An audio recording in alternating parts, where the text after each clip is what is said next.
Okay, this is a program called JLipSync, which is what I'm using to do the lip syncing to.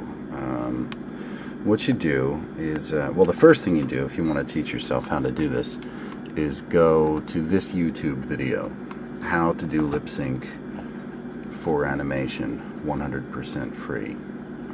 That is a pretty great one. I'm a really big fan of this guy, Marc Spess. I download this freeware called JLipSync and another freeware called Audacity, which is a sound program. That's this one here.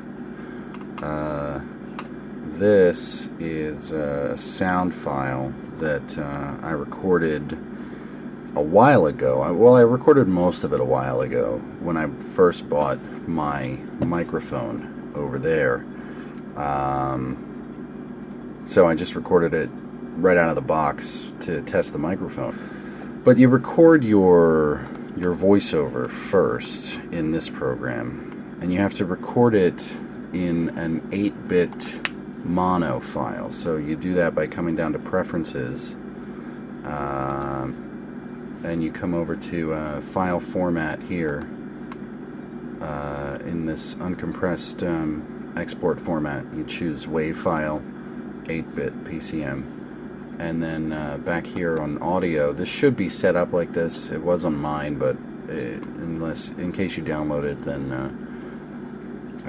you might want to check to make sure that this is set up to be mono. It can't be stereo. So you click OK, and then you record your data.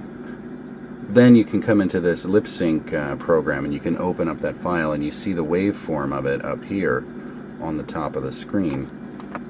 So this whole grid right here, these are the frames, and this allows you to record these things in either 24 frames per second, which is film, 25, which I believe is European film, and 30 frames per second, which is video. The more frames per second you have, obviously, the smoother it looks, but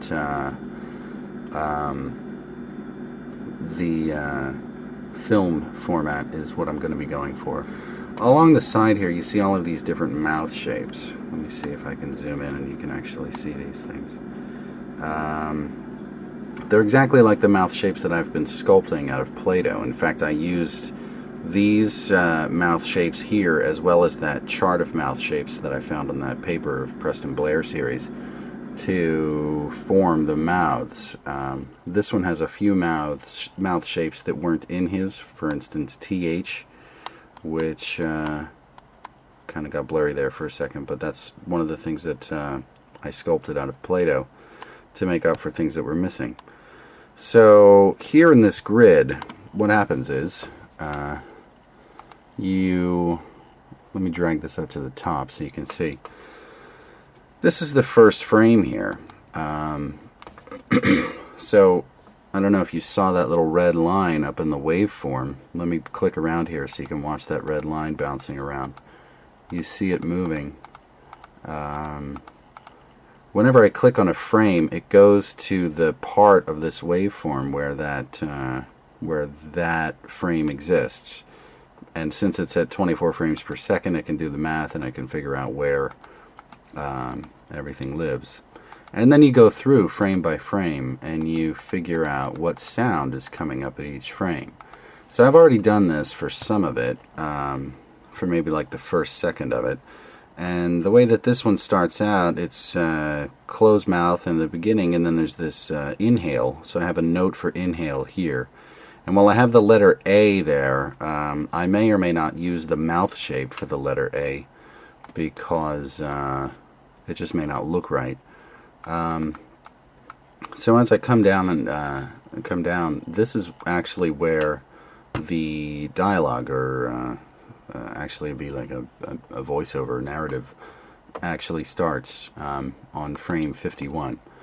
And the way that you figure all of this out is you go through frame by frame, and then you come up here and you do listen to each frame. And this shows you what sound is in each one. This is still part of the inhale. There's some static in there too, you can hear it. Oops. Testing my micro. It's this button. That lets you just listen to each frame. You can hear that this is all part of that big inhale. And then when I come down here to where the letter I is, you can hear that's where I've started saying I'm testing my microphone.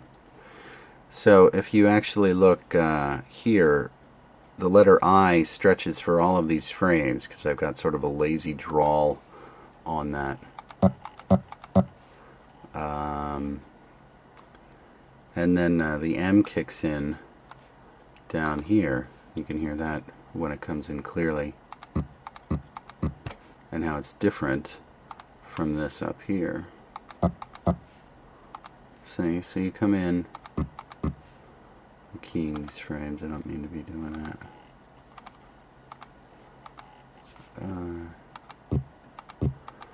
So you go through this whole thing, listening to it frame by frame, picking out which sound is coming up in each frame. So I've done this for pretty much the first sentence of this. And what makes this program really cool is that it gives you a little animated mouth up here in the corner. And this is there only to help you check your work, essentially. So if I start up here at the top, you can see the mouth closes because I've programmed it here to close. And then you can play this thing up to, you know, wherever you've gotten to, and you can make sure that the mouth shape that's up here lines up with the sound that's actually being produced. So if you watch the work that I've done already on this thing, you can see what I'm talking about. Testing my microphone, so I hope this works. So you see that I've gotten not terribly far, but I've gotten pretty much right to so I hope this works right there. So yeah, I'm working on that.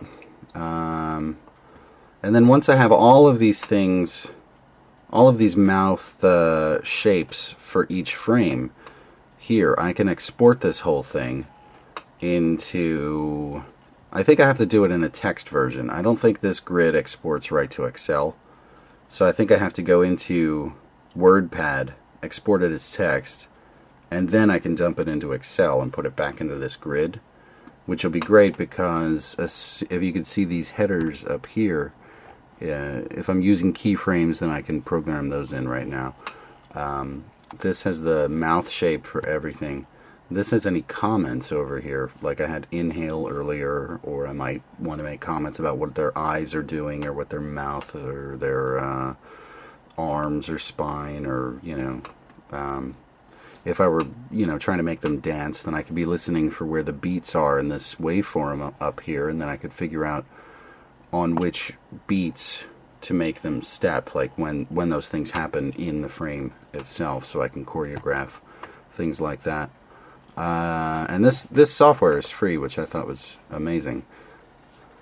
Once I print this Excel sheet out, then I can go through frame by frame as I'm shooting the thing, and I'll have a whole grid, a whole chart of what sound is needed for each photograph. And that way, once I take each picture, I can line them all up, pop them into my editing software, but I still got to keep plugging away and get all these things done. I want to try to have these X sheets finished before I go to sleep, and it's already, as you can see, 2:30 in the morning.